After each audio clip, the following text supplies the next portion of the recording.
Hey everybody, this is Deb with Truthification Chronicles, and this is a tweet from Representative Doug Collins from May 30th. Leaking classified and sealed material is a dangerous, illegal action. The DOJ's declination to prosecute leaks is concerning and only emboldens leakers to continue their reckless actions. Read more of my letter to AG Barr here, and when you click on this, it'll take you to the House Judiciary or the Republicans' Judiciary page.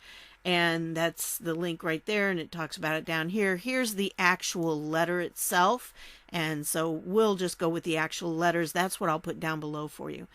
Anyway, he starts out and he says, Dear Attorney General Barr, I write regarding yesterday's investigative summary issued by the Department's Office of the Inspector General, titled Findings of Misconduct by an FBI Deputy Assistant Director for Unauthorized Conducts with the Media, Disclosing Law Enforcement and Other Sensitive Information to the Media, and Accepting a Gift from the Media Summary. Okay, that's this document right here, which I made a video of a couple days ago. And that's this one right here, Mystery FBI Man and Woman. And so we didn't know, it didn't state whether it was a man or a woman. We kind of figured it was a man, and I figured that it probably was Peter Strzok. But anyway, we'll deal with that in just a minute. And so that's what it was. And the summary notes an FBI Deputy Assistant Director, and that's DAD, disclosed to the media the existence of information that had been filed under seal in federal court in violation of 18 U.S.C. Section 401, Contempt of Court. The summary noted, however, prosecution of the DAD was declined. Now, I told you about that, and, we were all kind of disappointed that it said that. Well, we weren't the only ones disappointed. Doug Collins was disappointed as well. As you are aware, the dissemination of material filed under seal with a federal court is a serious offense, especially when the person engaging in the unauthorized dissemination is a law enforcement official who should know better, okay? It undermines a fundamental underpinning of our justice system and can put lives in jeopardy. Leaking classified material is also a dangerous, illegal action. The department's declination to prosecute leaks only serves to embolden leakers to continue their reckless actions over time. There are at least 3 potential investigations of former senior FBI officials regarding unauthorized leaks. Your predecessor, Jeff Sessions, recognized the damage such leaks could do and vowed to combat them. On November 14, 2017, he testified to Congress. Quote, members of the committee, we had about 9 open investigations of classified leaks in the last 3 years. We have 27 investigations open today. We intend to get to the bottom of these leaks. Under Sessions' tenure, the department took aggressive action towards investigating leakers.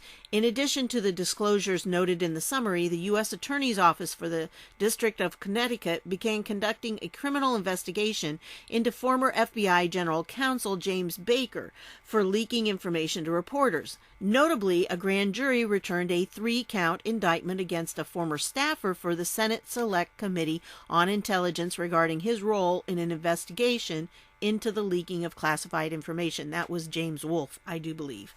Wolfe with an E at the end.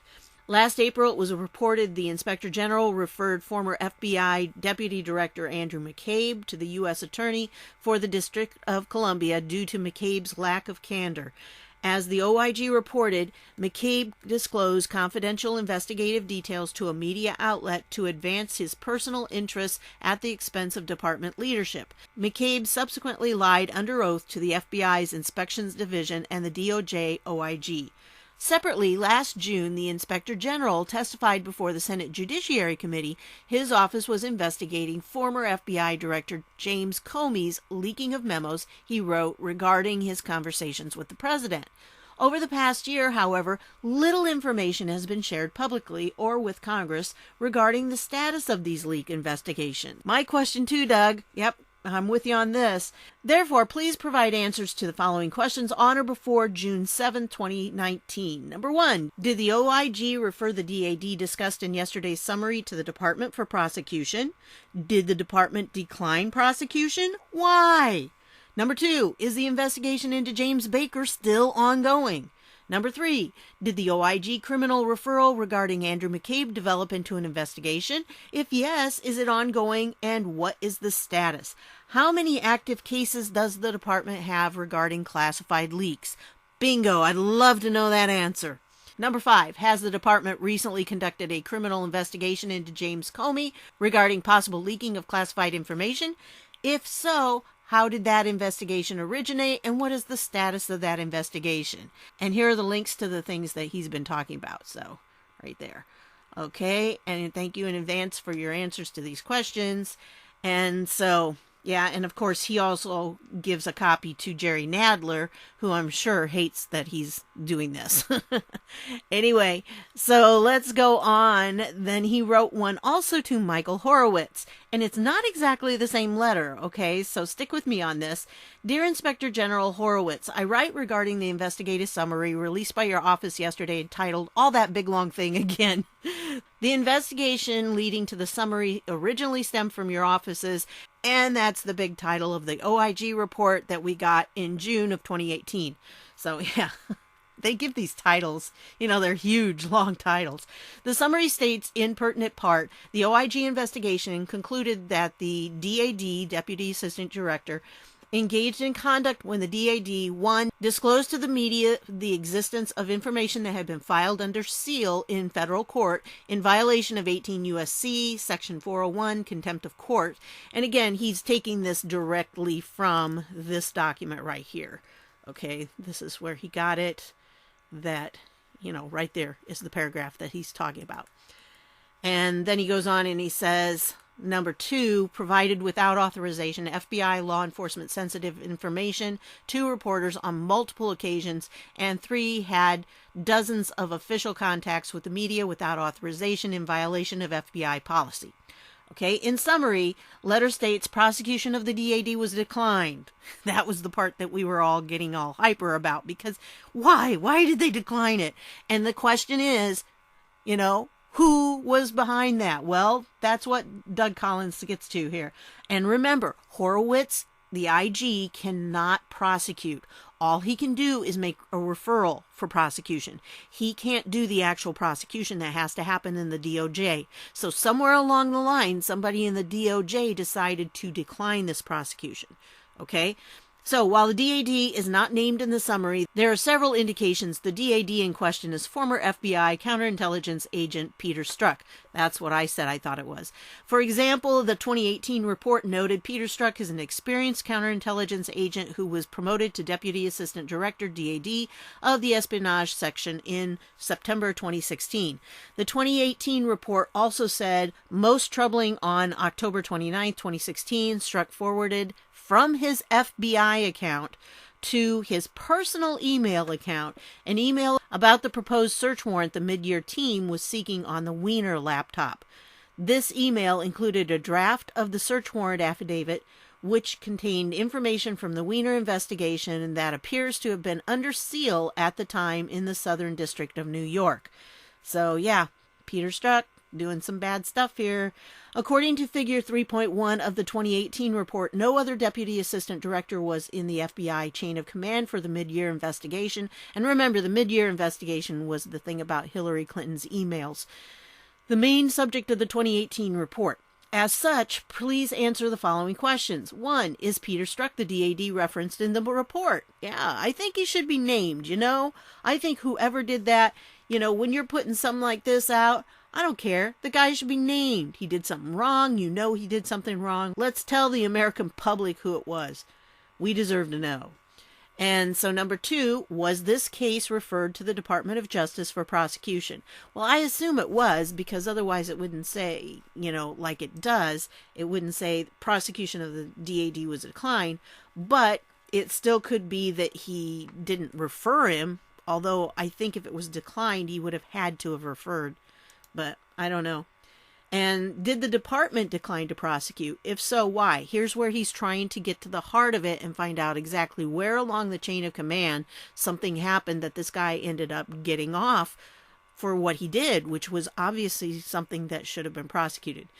Number 4, was the appropriate federal court notified an FBI agent disclosed to the media existence of information that had been filed under seal?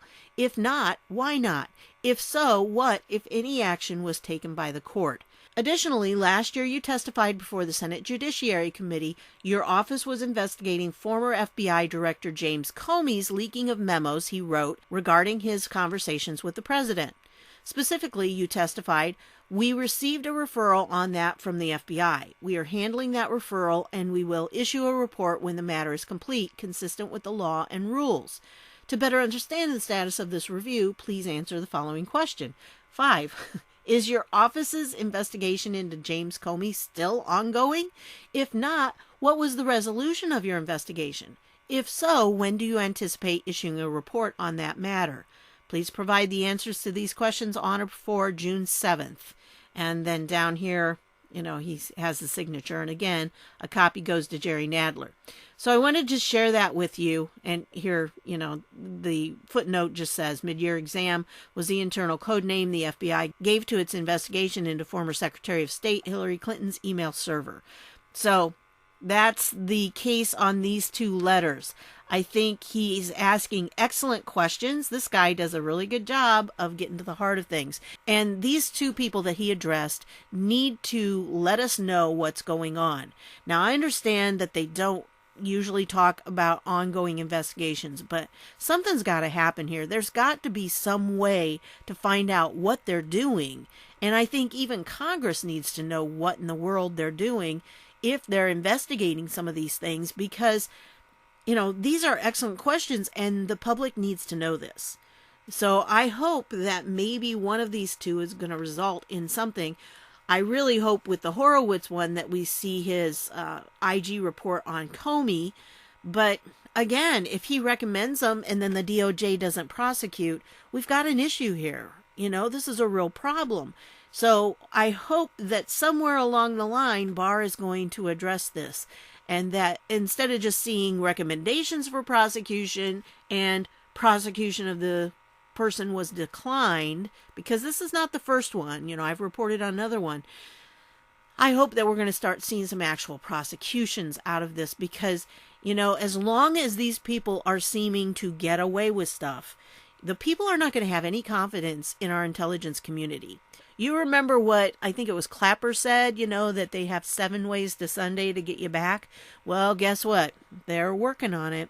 And because they have the media right there with them, they're getting a lot more emphasis and they're putting out a lot more propaganda, and people are falling for it because they're not reading these types of things and they're not following what people like Doug Collins are doing to get to the bottom of all this. So yeah, it's happening, folks, but it is so slow. The wheels of our government work so slowly, which is a good reason why we should never have them in charge of our health care. Because, if they go so slowly, you'll be dead before they get around to you and decide, oh yeah, maybe they did need that operation. But that's for another video.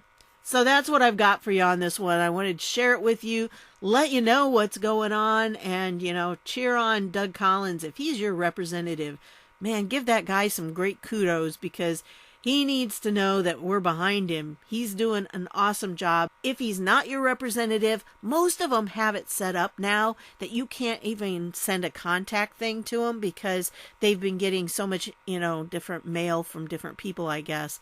But yeah, you have to be one of his constituents to actually send him something through the online contact form on his site. But, you can still go to Twitter and you can encourage him there and, remind him that, yeah, we've got to deal with this whole idea of the incestuous relationship between the intelligence community and the MSM. Yeah, mainstream media.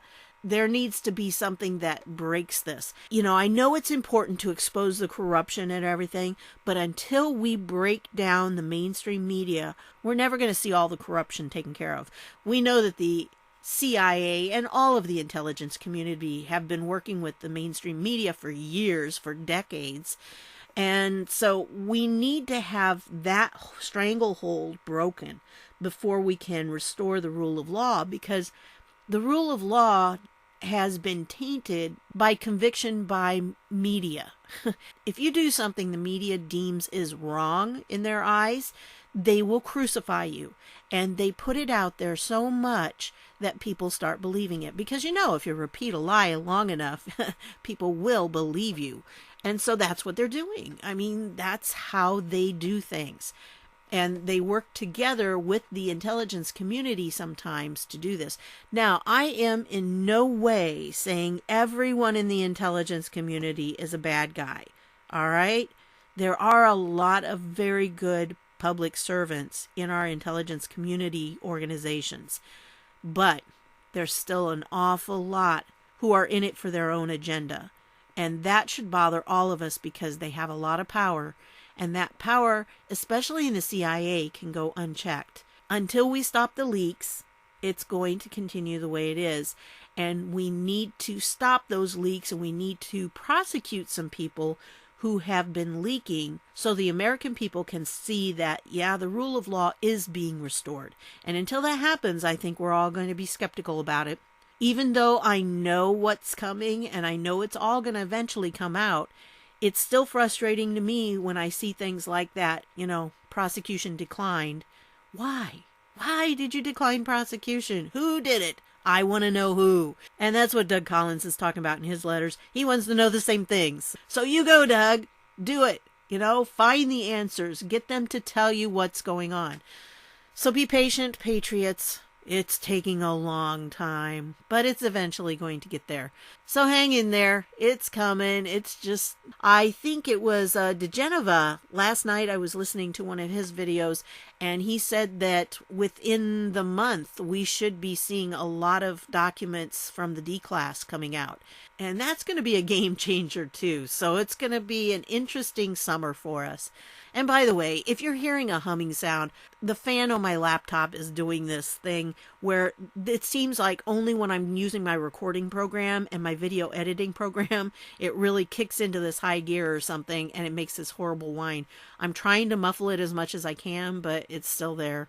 And my microphone tends to pick up everything. I wanted to let you know what's going on. No, it's not your machinery or anything, and I apologize for it, but I'm trying to figure out some way to mitigate it, but it's not worked yet. So that's what I've got for you on all of this. I want to thank you for stopping by, and I'll see y'all later.